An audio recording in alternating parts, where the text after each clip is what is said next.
అదే RTV app వార్తల్ని క్షణాల్లో చదివే అవకాశం ఉంటుంది. ఒక న్యూస్ పేపర్, ఒక టెలివిజన్ ఛానల్ మీ చేతుల్లో ఎప్పుడూ ఉంటాయి. అనేక రాజకీయ పరిణామాల నేపథ్యంలో కర్నూలుకి హైకోర్టు బెంచ్ ప్రకటించారు రాష్ట్ర ముఖ్యమంత్రి చంద్రబాబు నాయుడు. ఈ నేపథ్యంలో టీడీపీ కార్యకర్తలు, నాయకులు పెద్ద ఎత్తున ఆనందోత్సవాలు వ్యక్తం చేస్తున్న నేపథ్యంలో మనతో మాట్లాడడానికి పాండ్యం ఎమ్మెల్యే గౌరచేడతారెడ్డి ఉన్నారు. మేడం చెప్పండి, ఈరోజు హైకోర్టు బెంచ్ ప్రకటించారని ఎలా చూడాలి?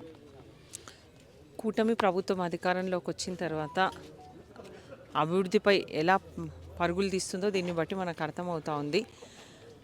గతంలో కూడా చంద్రబాబు నాయుడు గారు ముఖ్యమంత్రిగా ఉన్నప్పుడు హైకోర్టు బెంచ్ తీసుకొని రావడం జరుగుతుందని చెప్పడం జరిగింది, ఎన్నికల హామీలు కూడా.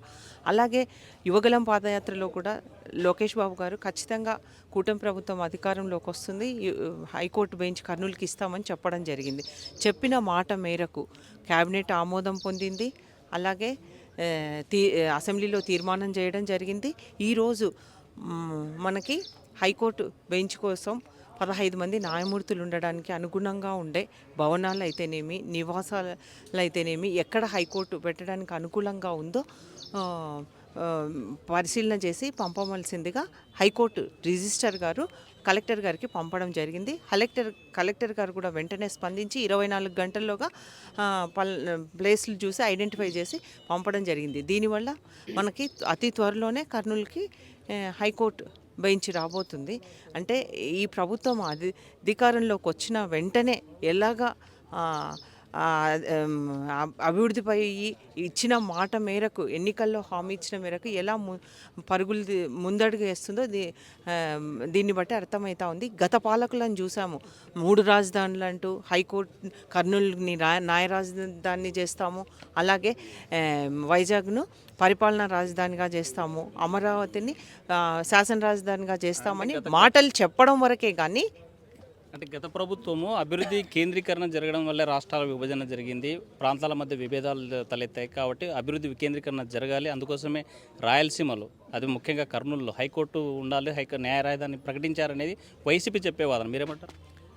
వాళ్ళు వికేంద్రీకరణ జరగాలి, అన్ని చోట్ల అభివృద్ధి జరగాలి అని అంటున్నారు. కానీ ఎక్కడ ఏం జరిగింది? వాళ్ళు ఎంతసేపు ఉన్నా ఎక్కడ స్థలాలు ఉన్నా, ఎక్కడ కబ్జాలు చేద్దాము చూసాం మనం. వైజాగ్లో రిషికొండ 500 కోట్లు, అది ఇప్పుడు వచ్చిన ప్రభుత్వం దాన్ని ఏ దానికి వాడుకోవాలో కూడా తెలియలేని పరిస్థితి ఉంది. కాబట్టి అది కూడా తొందరలోనే మా ముఖ్యమంత్రి గారు దాన్ని కూడా అందరికీ చూపించే రకంగా కూడా దాన్ని కూడా ఏదో రకంగా వాడుకోవాలని, అంటే ప్రజల ధనాన్ని దుర్వినియోగం చేయడం తప్పనిస్తే వాళ్ళు చేసింది ఏమీ లేదు.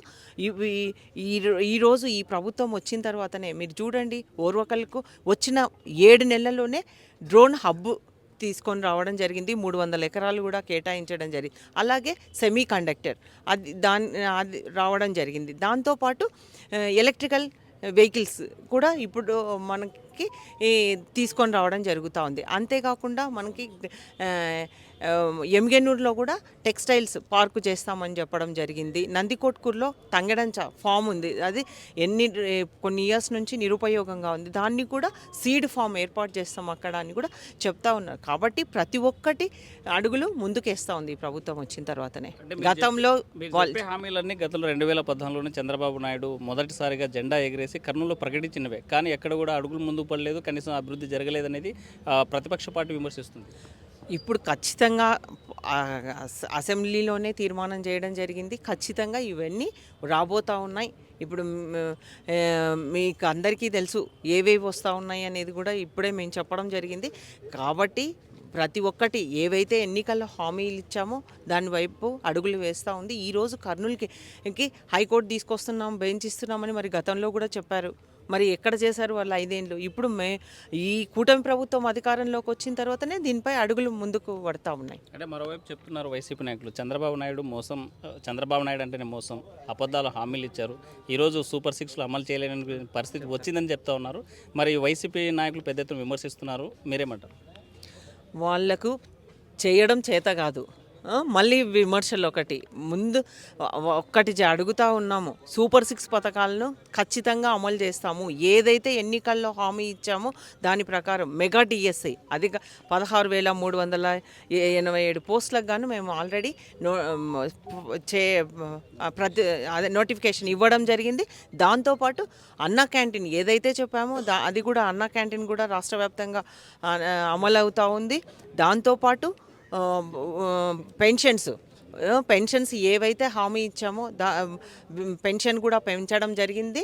అలాగే దీపం పథకం ప్రతి కుటుంబానికి సంవత్సరానికి 3 గ్యాస్ సిలిండర్లు ఇస్తామని చెప్పడం జరిగింది. చెప్పిన మాదిరిగానే ఈరోజు అమలు చేస్తూ ఉన్నాం. మిగతావి కూడా స్కూల్ స్టార్ట్ అయినప్పుడు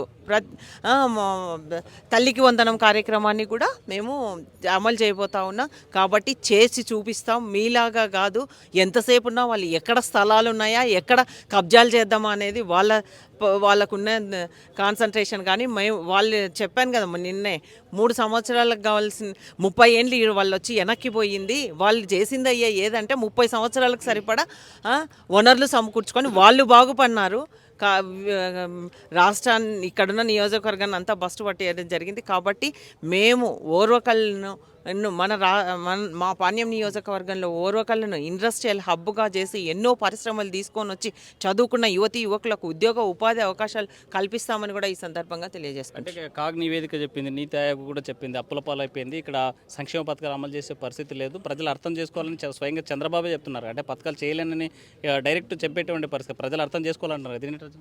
ఖచ్చితంగా అంటే ఎట్లా ఉంది గతంలో రాష్ట్ర పరిస్థితి ఎలాగుంది, ఎంత అప్పులుంది రాష్ట్రానికి, దాని గురించి చెప్పడం జరిగింది. కానీ తప్పకుండా మేమైతే ఎన్నికల్లో హామీలో ఏవైతే ఇచ్చామో దశల వారీగా ప్రతి ఒక్క హామీ నెరవేరుస్తాం.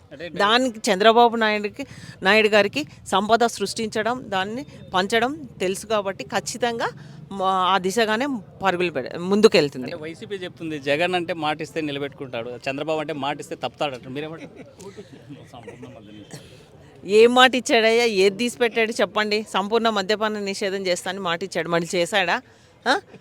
ఏది చేశాడు? ఒక్కటన్నా అమలు అవుతా ఉందా? కాబట్టి ప్రజలు లక్షల కోట్లు అప్పులు చేసి రాష్ట్రాన్ని బస్టు పట్టించడం జరిగింది. వాళ్ళు బాగుపడినారు, కానీ రాష్ట్రం 30 ఏళ్ళు వెనక్కిపోయింది.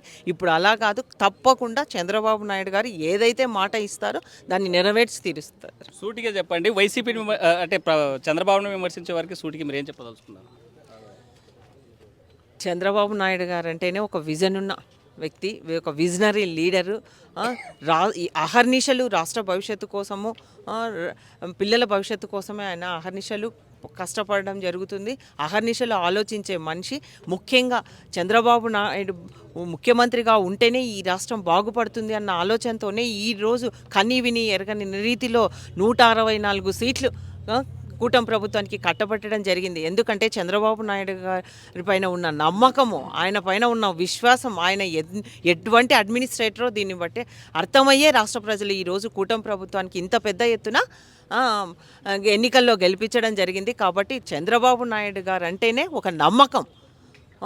ఖచ్చితంగా ఇచ్చిన మాట నెరవేరుస్తాము, రాష్ట్రాన్ని ప్రగతి పదంలో నడిపించే వ్యక్తి ఈయననే అనే నమ్మే రాష్ట్ర ప్రజలంతా ఓట్లు వేయడం జరిగింది. ఆ ప్రభుత్వాన్ని, కూటమి ప్రభుత్వాన్ని అధికారంలోకి తెచ్చుకోవడం జరిగింది.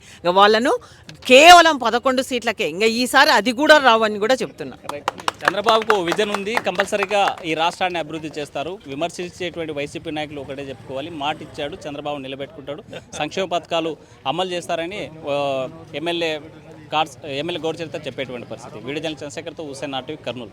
మరిన్ని వీడియోస్ కోసం ఛానల్ ని సబ్స్క్రైబ్ చేయండి, లేటెస్ట్ అప్డేట్స్ కోసం వాట్సాప్ ఛానల్ ని ఫాలో చేయండి, అండ్ లింక్ డిస్క్రిప్షన్ లో ఉంది.